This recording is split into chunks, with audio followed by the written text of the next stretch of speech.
Dans cet exercice, je vais créer un tableau croisé dynamique pour obtenir un tableau de bord afin de visualiser la répartition des salariés par salaire et par qualification. Dans un premier temps, je vais mettre la liste des données sous forme de tableau.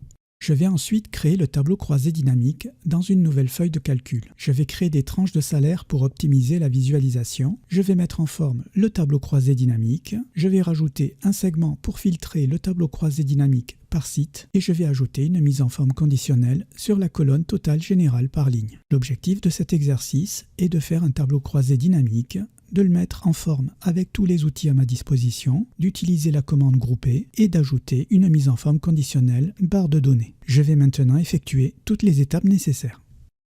J'ai récupéré ma base de données, je dois maintenant la transformer en tableau. Je clique n'importe où au milieu des données, je vais aller sur la commande mettre sous forme de tableau, je choisis une mise en forme, mon tableau comporte des en-têtes, effectivement, ma première ligne est une ligne d'en-tête, je valide. Je vais renommer mon tableau, il s'appelle tableau 1, je vais y mettre un préfixe tab, underscore, le tiré du 8, et je vais l'appeler employé. Je valide en appuyant sur entrée. Mon tableau est prêt, maintenant je peux faire mon tableau croisé dynamique. Je vais aller dans les outils création de tableau et tableau croisé dynamique. Je vais créer mon tableau croisé dynamique à partir de la source tableau table employé et je vais le créer sur une nouvelle feuille de calcul. Je n'ai plus qu'à valider, j'appuie sur OK.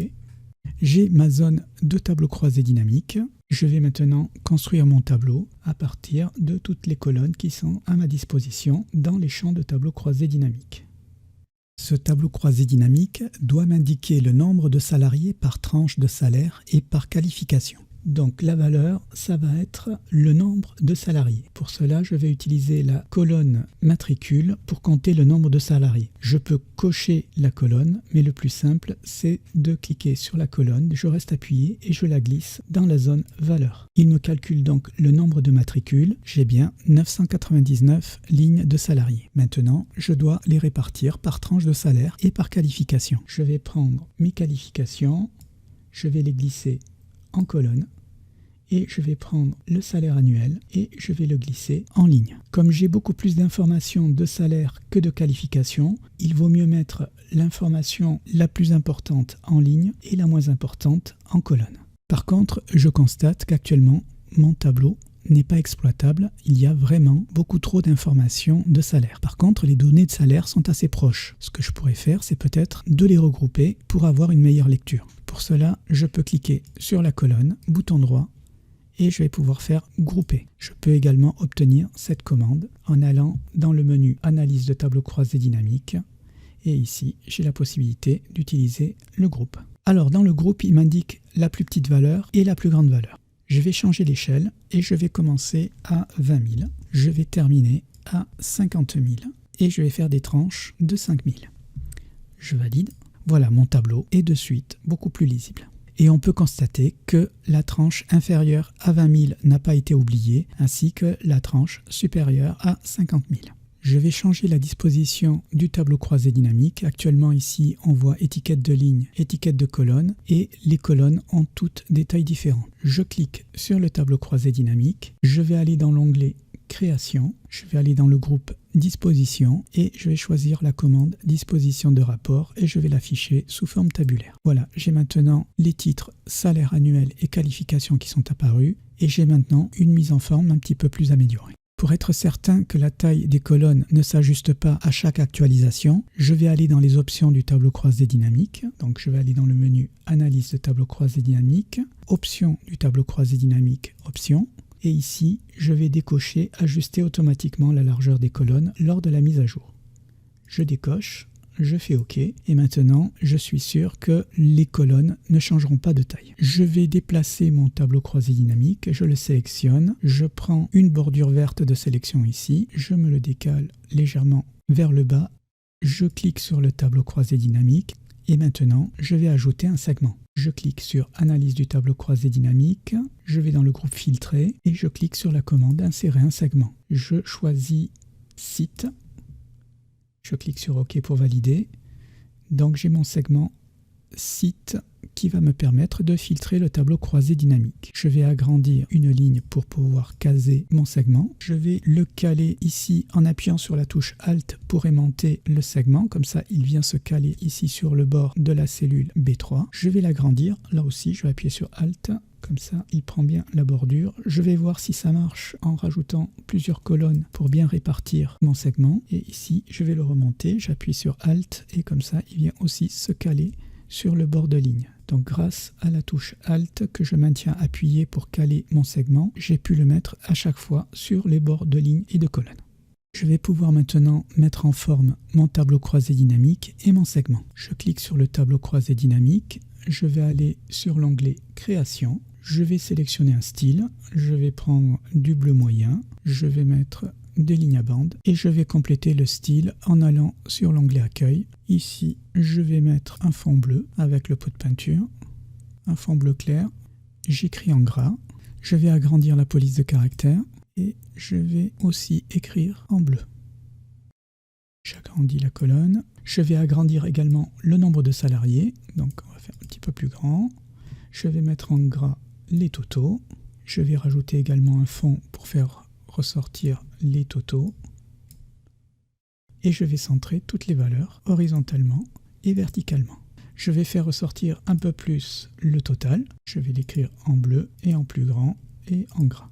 Je vais agrandir la hauteur des lignes, je sélectionne ici toutes les lignes au niveau des numéros de ligne, je prends n'importe quelle ligne, j'agrandis la hauteur, je vais également centrer verticalement ici et je vais le centrer là aussi, tiens. J'en profite pour réajuster la largeur de mon segment. J'appuie sur Alt, je prends la poignée de redimensionnement. Comme ça, je viens le caler directement au bord de la colonne. Je vais changer la couleur de mon segment. Je clique sur le segment, je vais dans l'onglet Segment et je vais sélectionner du orange. Pour terminer ma mise en forme, je vais agrandir un petit peu les deux lignes de titre. Je vais centrer les informations. Ici, je vais renvoyer à la ligne automatiquement. Je finis d'agrandir ces informations-là et je vais les mettre aussi en gras et un peu plus grand. La mise en forme me paraît correcte. Je vais tester en filtrant avec les segments. Alors, j'ai un petit problème, c'est que après avoir filtré, le tableau croisé dynamique s'est mis à jour et il a repris la hauteur de ligne, alors que j'avais fait des lignes un peu plus hautes. Là, si je refiltre, la hauteur de ligne se réinitialise à chaque actualisation. Pour éviter ça, une petite astuce, je vais me mettre ici sur le côté, je vais sélectionner les cellules à côté de mon tableau et c'est ici que je vais agrandir la hauteur de mes caractères. En mettant une taille de police ici plus grande, même si je ne mets pas de caractères à l'intérieur, j'agrandis automatiquement la hauteur des lignes et donc la hauteur des lignes du tableau croisé dynamique. Mais comme je l'ai fait hors de mon tableau, lorsque je sélectionne sur les segments, le tableau ne peut plus revenir à sa hauteur initiale puisque la hauteur est conditionnée par la hauteur des caractères de ces cellules qui sont ici. Voilà une petite astuce pour pouvoir gérer correctement la hauteur des lignes sans qu'elles se remettent à zéro lors d'une sélection sur le segment. Je peux maintenant rajouter mon titre en B2, nombre de salariés par tranche de salaire et par qualification. Je vais sélectionner toutes les cellules qui correspondent à la largeur de mon tableau. Je fais fusionner et centrer, je mets en gras, en plus grand, et je vais mettre une trame de fond bleu, et je vais mettre la police en blanc. Je peux agrandir la hauteur de mon titre, le centrer verticalement. Je n'ai plus besoin du quadrillage, je vais aller dans l'onglet affichage, je vais décocher quadrillage.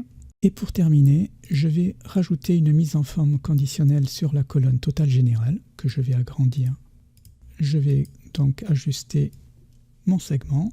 Lorsqu'on veut appliquer une mise en forme conditionnelle, la première étape consiste à sélectionner les informations sur lesquelles on veut appliquer la mise en forme conditionnelle. Ensuite, je vais sur l'onglet Accueil, mise en forme conditionnelle. Je vais aller sur des barres de données et je vais sélectionner une barre jaune, par exemple ici, pour représenter le nombre de salariés total par ligne. Donc ici, j'ai les données les plus importantes et après Excel applique un ratio pour avoir comme un histogramme sur la colonne des totaux. Évidemment, les informations vont se mettre à jour lorsque je vais utiliser les segments pour filtrer mon tableau. Si je sélectionne Pau, je vois la nouvelle répartition des salariés sur Pau et ainsi de suite sur Dax, Bordeaux, Bayonne.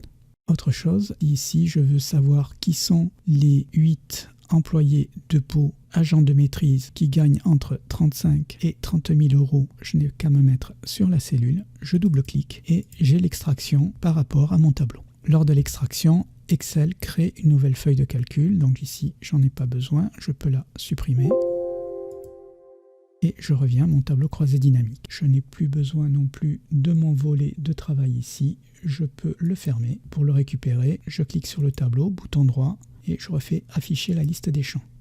Ou je peux également aller sur analyse du tableau croisé dynamique, afficher la liste des champs. Comme mon travail est terminé, je peux fermer ce volet. Je remets à zéro mon segment. L'exercice est terminé.